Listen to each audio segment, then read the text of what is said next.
Litigation culture. Litigation culture, control, suppression, and secrecy. The Church of Scientology has earned a reputation for using litigation not as a means of seeking justice, but as a weapon to silence critics, intimidate dissenters, and maintain its control.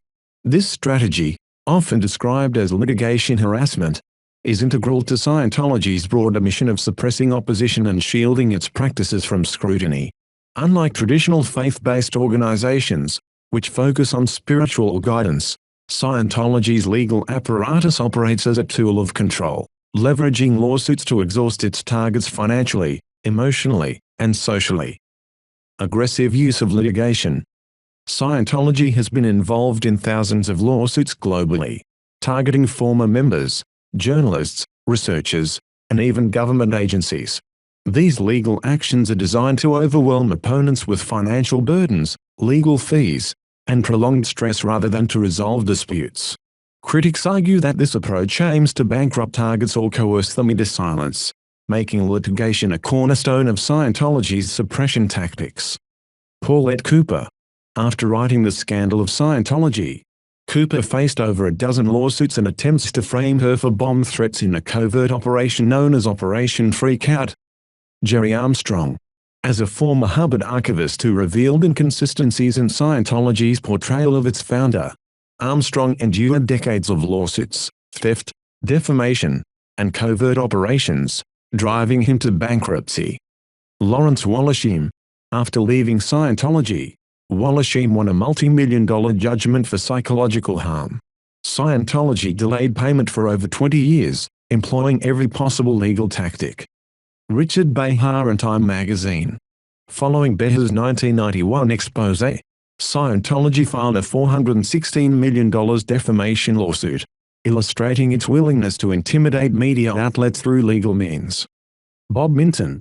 As a supporter of anti-Scientology efforts, Minton was bombarded with lawsuits, smear campaigns, and relentless harassment. A religious organization with a litigious nature. The litigious nature of Scientology raises profound questions about its identity as a religion. Faith-based organizations typically focus on spiritual upliftment, yet Scientology operates more like a corporate entity, aggressively pursuing legal battles to silence dissent and maintain secrecy. Its tactics include ironclad arbitration agreements. Before getting services, members are required to sign contracts with binding arbitration clauses, forcing disputes to be resolved under the organization's terms, often led by the very individuals accused of misconduct.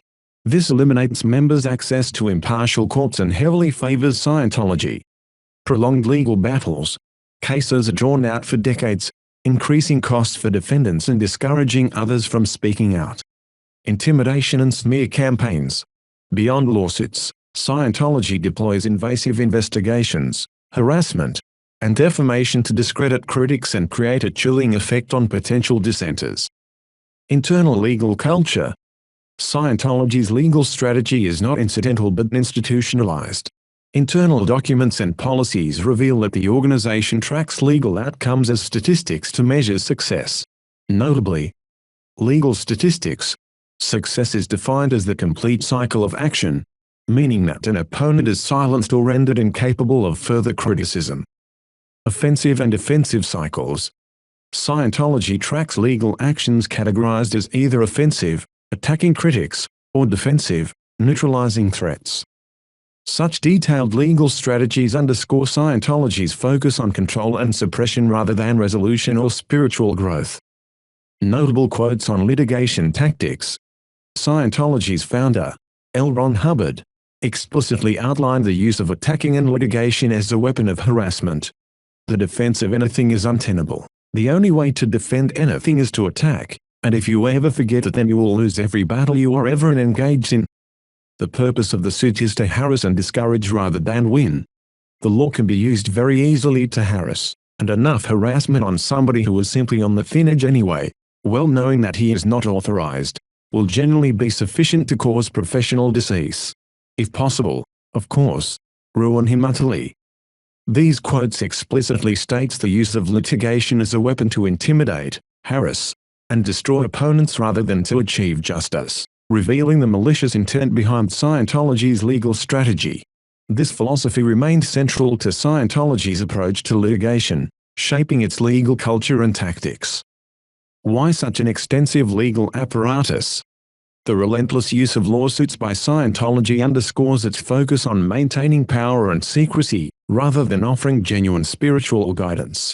By aggressively targeting critics, suppressing negative narratives, and intimidating opposition, Scientology exposes its deeply coercive structure, prioritizing its self-preservation over transparency or accountability. This weaponization of litigation highlights the organization's overarching agenda: to silence dissent, shield its inner workings, and safeguard its image at any cost. As the former executive director of the Cult Awareness Network noted in the Time article, "The thriving cult of greed and power," Scientology is quite likely the most ruthless, the most classically terroristic, the most litigious and the most lucrative cult the country has ever seen. No cult extracts more money from its members. Note: the Cult Awareness Network, CAN, was driven into bankruptcy in 1996 in part by a number of Scientology-related lawsuits. As the TV news program 60 Minutes reported in 1997, Scientologists filed over 50 lawsuits against the non-profit organization, which spent over $2 million on its legal defense. After one court handed down a judgment of $1 million against CAN, the organization filed for bankruptcy and auctioned off its assets, which were purchased for $20,000 by a lawyer affiliated with Scientology. Litigation and manipulation, notable insights. The following quotes from the Game Clear movie provide a glimpse into the strategic use of litigation by Scientology to achieve its objectives, particularly in its battle for tax-exempt status. Tony Ortega. Thousands of Scientologists all filed lawsuits not just against the IRS but against individual IRS employees.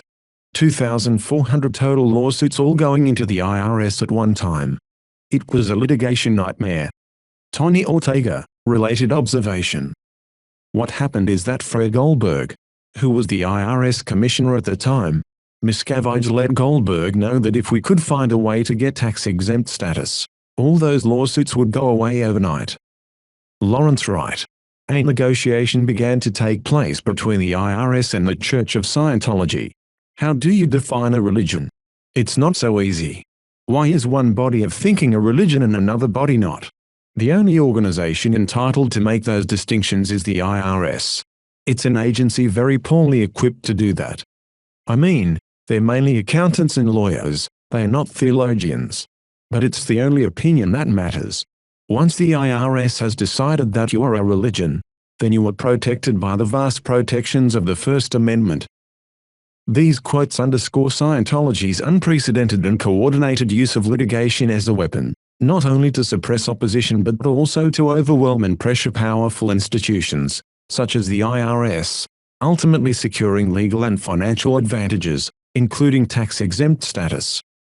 One additional quote from the movie Going Clear. For every court date, the church hires a bevy of high-priced lawyers.